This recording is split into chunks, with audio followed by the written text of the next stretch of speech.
Bienvenue pour ce numéro 6 d'Ecoscopie. Ecoscopie, l'économie sartoise dans tous ses états. Aujourd'hui, on va parler de quoi? De méthodes industrielles appliquées à l'artisanat avec des invités. Vincent Masson, bonjour. Bonjour. Qui dirige les ateliers d'Abin à Sablé-sur-Sarthe. Et puis nous aurons en visio Julien d'Horizon qui dirige lui d'Horizon SARL à Chéré ou à Chéreau, enfin, vous nous direz précisément lequel, bonjour. Et puis Jean-François Braque, qui est le président de la CPME de la Sarthe. Bonjour Jean-François. Nous avons rendez-vous pour 20 minutes pour parler des entreprises, de ce qu'elles font, de la manière dont elles innovent. C'est parti pour 20 minutes.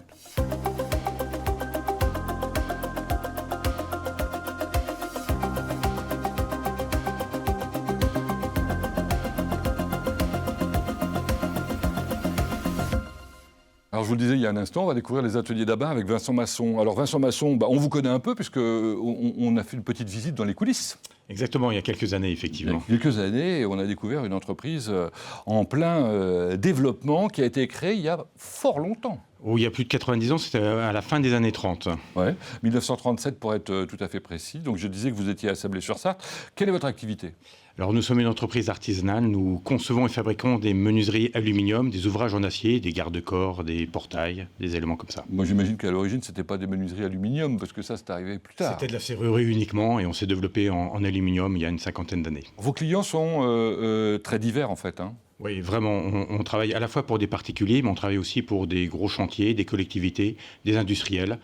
Une grosse palette de clients, ouais, c'est important. Ouais. Ça suppose un certain nombre de compétences parce que les industriels ne demandent pas la même chose que les particuliers, n'ont pas les mêmes exigences. On a des équipes dédiées de façon à avoir des gens qui se calent vraiment aux besoins du client. Ouais, c'est aussi important. Donc c'est comme si j'avais 2 ou 3 entreprises dans une seule. Combien de personnes travaillent On est entre 30 et 35. D'accord.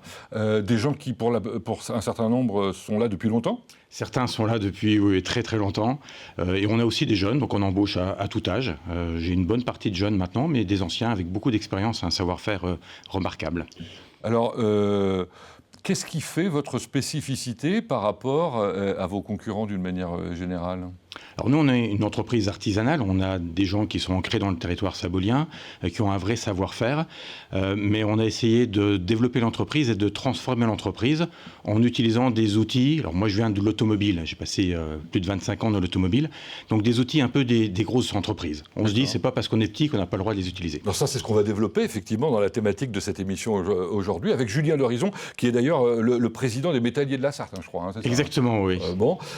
Mais avant, pour continuer un peu sur votre métier, votre activité, quels sont les produits que vous fabriquez le plus ? Alors on va fabriquer des produits vraiment uniques, sur mesure, souvent atypiques, hors normes, toujours très qualitatifs. Donc c'est des menuiseries de grande dimension, des coulissants particuliers avec des performances thermiques ou des ouvrages d'art en serrurerie en acier. Votre zone d'influence, c'est quoi ? On va tourner 50 km autour de Sablé, mais on a de plus en plus de marchés sur Paris, sur lesquels on a une demande de produits haut de gamme qui est assez intéressante. Ça veut dire que vous faites une démarche commerciale spécifique pour ça ? Oui, effectivement. Donc les chargés d'affaires sont en liaison avec les architectes. Globalement, il y a quand même pas mal de marchés sur Paris et de la demande.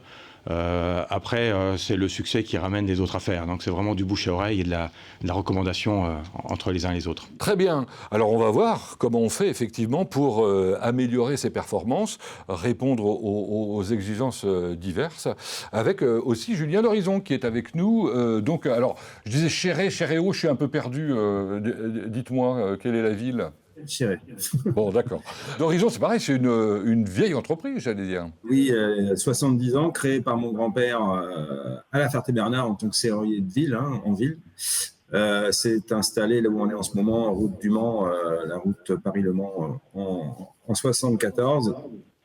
Mon grand-père l'a repris en 89 et moi je l'ai rejoint en 2010 et je l'ai reprise en 2016. Alors c'est intéressant de savoir comment vous êtes revenu à l'entreprise, parce que je crois que vous avez fait un passage dans d'autres sociétés avant de revenir reprendre la société de votre père. Exactement, j'étais dans une entreprise de la taille de Eiffel, hein, qui est connue pour son nom, Bodin-Châteauneuf, qui a une quinzaine de métiers, dont la rénovation bâtiment, qui passe du nucléaire à l'automobile, en passant justement par la Tour Eiffel où j'ai remplacé le plancher du restaurant du 2e étage. Donc des choses un peu diverses et variées avec des contraintes importantes. Ça vous a appris les méthodes, on va dire, pour simplifier, industrielles, qui n'étaient pas appliquées, j'imagine, dans votre entreprise à cette époque-là, qui était purement artisanale. Oui, elle commençait à s'industrialiser depuis 2000 en commande numérique quand même. Donc des machines à commande numérique qui est un début d'intelligence artificielle.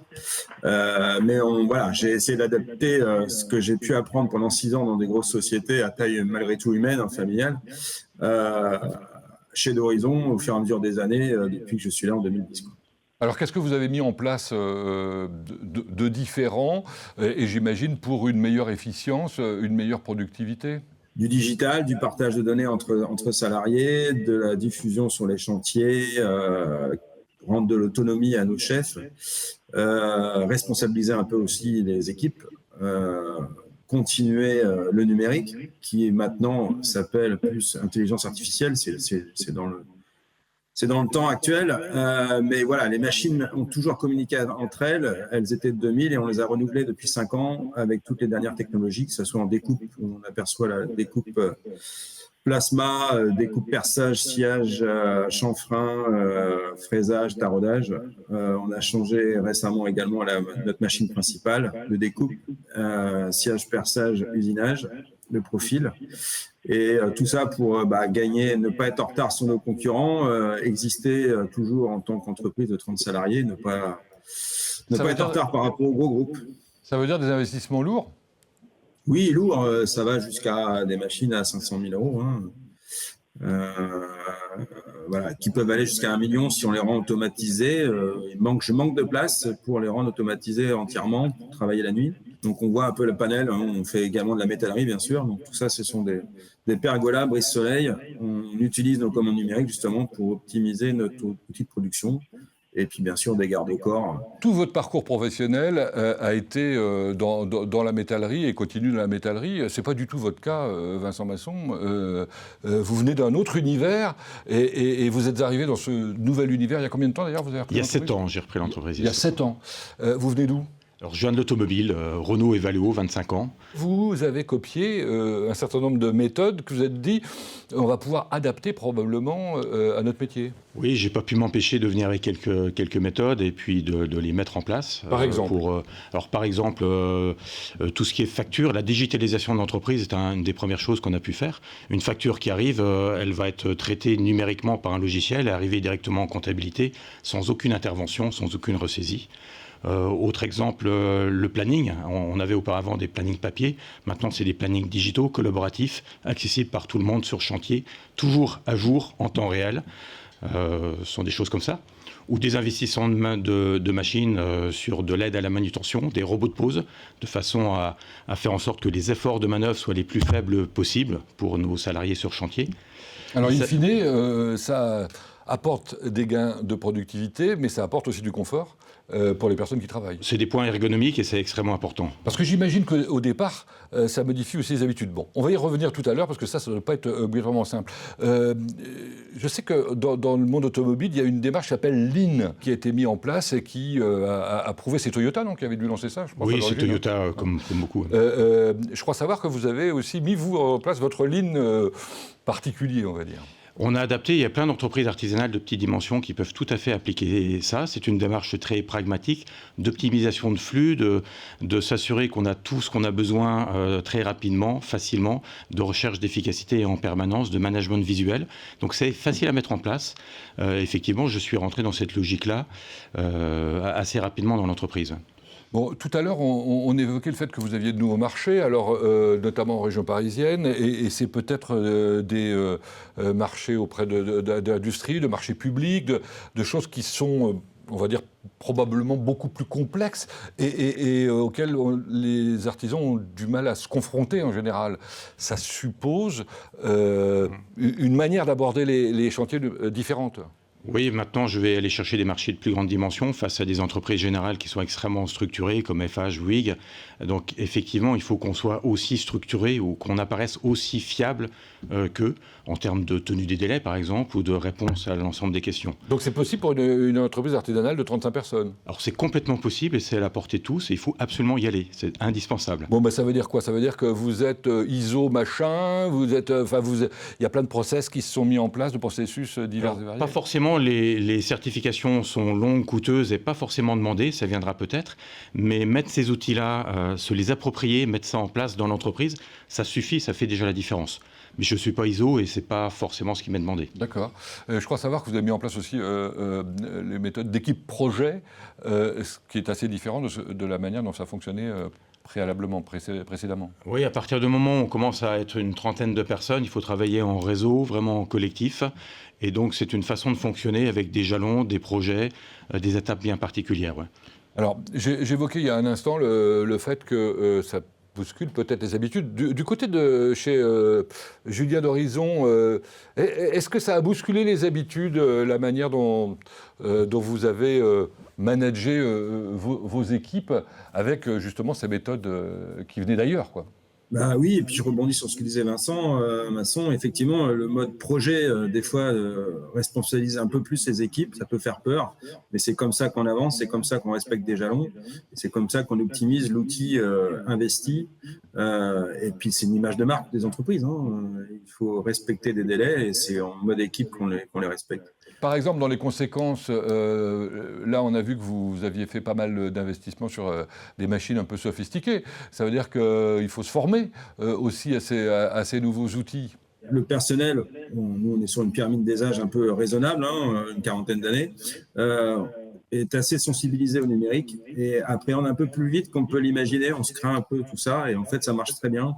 Les machines travaillent un peu toujours de la même façon, c'est juste que la machine en elle-même est appréhendée, mais le mode de fonctionnement est toujours le même. Et ça se fait assez rapidement avec des formations internes et externes, mais on n'a pas trop de soucis là-dessus. Vous qui arriviez, Vincent, d'un autre monde, il a fallu probablement comprendre d'abord comment ça fonctionnait en interne, et puis ensuite expliquer la démarche. Ouais, j'ai été doucement avec une phase d'observation assez longue. Je pense que la clé, c'est d'y aller au rythme des équipes pour laisser le temps aux équipes de s'approprier les outils, de les adapter en fonction de ce qu'ils ont réellement besoin. Et globalement, je trouve que l'ensemble des équipes est complètement rentré dans le jeu du numérique, de la digitalisation, de tous ces outils-là. Mais il faut prendre un petit peu de temps, il ne faut pas brusquer. Et parce que les formations, c'est pas quelque chose de facile à aborder obligatoirement quand on a un certain âge. Est-ce que ça fonctionne? Oui, au-delà de la formation, je dirais c'est la montée en compétences qui est importante. Et la montée en compétences, ça peut être de la formation externe, on va un peu à l'école, mais c'est aussi du transfert de compétences entre les anciens et les nouveaux. Donc ça se fait aussi au sein de l'entreprise. Et ça passe beaucoup mieux. Ouais. Alors moi, je me pose la question, enfin je vous la pose à tous les deux, Julien et Vincent. Vous êtes des entreprises artisanales pour peut-être le grand public, enfin l'image en général, sont des gens qui ont un réel savoir-faire. Voilà, est-ce que l'introduction de ces nouvelles méthodes ne vous éloigne pas un peu de cet esprit? Julien, pour commencer, en tant que président des métalliers en plus, vous pouvez vous exprimer pour vos collègues. Notre métier est en pleine mutation, il faut l'accepter, il faut le prendre comme il est, il faut prendre le bon wagon, comme souvent, il y a des wagons tous les 5-10 ans à prendre et il faut savoir le prendre. On est lié à cette façon de travailler qui automatise, qui fait qu'on va plus vite, le monde va plus vite, il faut le suivre. Le travail est fourni et de la même qualité? Exactement, il est même... Ça dépend comment on place la qualité, mais il est même de meilleure qualité. Si on est encore plus réactif, avec moins d'erreurs et moins de risques aussi pour le personnel. On y revient, on reste sur un métier quand même avec de découpe, ou quand on peut utiliser la machine pour faire ces tâches un peu dangereuses, pourquoi pas. Vincent ? Très clairement, on reste artisan, on a un savoir-faire, on travaille la matière, on s'occupe du client, on s'occupe de son besoin, on est à son écoute. Donc ça, c'est très important. Mais derrière, dans l'entreprise, on doit avoir une organisation qui est industrielle, millimétrée, efficace. Le client ne le voit pas forcément, mais c'est au service du client. Donc c'est complètement compatible. Jean-François Braque, alors vous êtes notre grand témoin aujourd'hui en quelque sorte. Je rappelle qu'à chaque fois on invite dans l'émission un organisme qui regroupe des employeurs. En l'occurrence, vous, c'est la CPME. Rappelez-nous ce que veut dire CPME. La Confédération des petites et moyennes entreprises. C'est le concurrent du MEDEF en quelque sorte.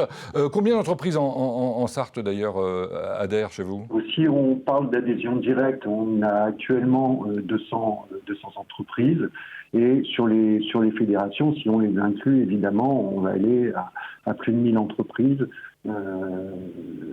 Si on compte déjà que la Fédération française du bâtiment qui a énormément d'adhérents. Donc au-delà de ça, c'est vrai que si on regarde un petit peu le nombre d'entreprises que l'on a dans la Sarthe, grosso modo inscrites au registre du commerce, on doit être à plus de 10-12 000.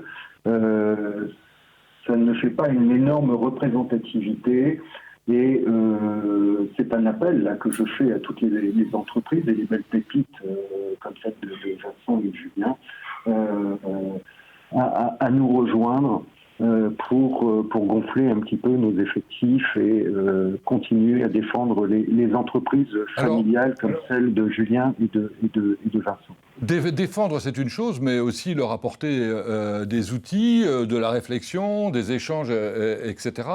Là, en l'occurrence, par rapport à cette thématique de méthode appliquée, industrielle appliquée à l'artisanat, j'imagine que ça va dans le sens de l'histoire, en quelque sorte. Vous voyez ce mouvement se faire auprès des entreprises qui sont adhérentes chez vous ? Bien sûr, je pense que c'est un petit peu général. Il y a le sujet, on dirait qu'on pourrait presque appeler le sujet bateau aujourd'hui, qui est l'intelligence artificielle. Je crois que tout le monde travaille un petit peu là-dessus. Et l'effort principal qu'il faut faire, je pense, c'est sur la disruption que va faire cette intelligence artificielle au sein des entreprises et auprès de nos clients. Parce que demain, cet outil sera... Et je dis demain, mais aujourd'hui, il est accessible à tous. Et l'information circule énormément.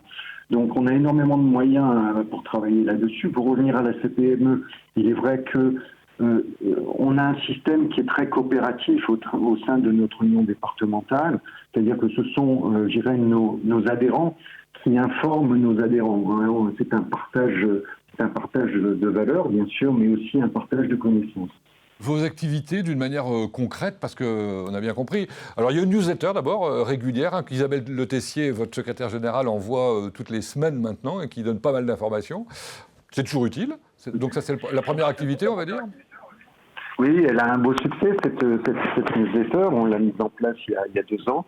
Elle informe et c'est vrai qu'à travers ça, on informe de tout ce que l'on fait et quand on regarde un petit peu tout ce qui a été fait depuis le début de cette année, les ateliers notamment le matin, et ça prend pas beaucoup de temps puisque ce sont des petits moments de 1 demi-heure à 1 heure que l'on peut partager entre chefs d'entreprise intéressés par les thématiques, par exemple l'énergie, la marque employeur, les recrutements. Comment mieux travailler avec son banquier, des transmissions d'entreprise, bien sûr, soit par pacte du trade ou par banque d'affaires. Ce sont des sujets qui sont prégnants aujourd'hui au vu de l'âge d'un certain nombre de chefs d'entreprise. Il faut savoir qu'il y a beaucoup d'entreprises et de pépites qui sont dirigées aujourd'hui par des gens qui seront bientôt en âge de prendre leur retraite. Donc il y a un vrai sujet de transmission d'entreprise dans notre pays. On imagine qu'il y a beaucoup de sujets à traiter, effectivement. Entre responsables d'entreprise, il y a aussi des visites que vous faites régulièrement, mais le temps passe et il va falloir qu'on aille vers la conclusion de cette émission. Un mot des uns et des autres sur votre actualité. Est-ce qu'il y a un truc particulier aujourd'hui, Vincent Masson, que vous avez envie de mettre en avant dans ce que vous faites ? Une activité plutôt très chargée, avec de beaux projets devant nous, donc toujours un peu de recrutement de temps en temps. Julien d'Horizon ? On est en période d'accueil de jeunes, on ouvre nos ateliers dans le cadre du syndicat de la construction métallique dès lundi. On accueille un groupe d'une 30aine d'élèves de collège et lycée. Pour terminer, la CPME ? Une petite maxime du philosophe Alain, le pessimisme est d'humeur et l'optimisme est de volonté. Bravo, merci Jean-François, merci à vous de nous avoir suivis.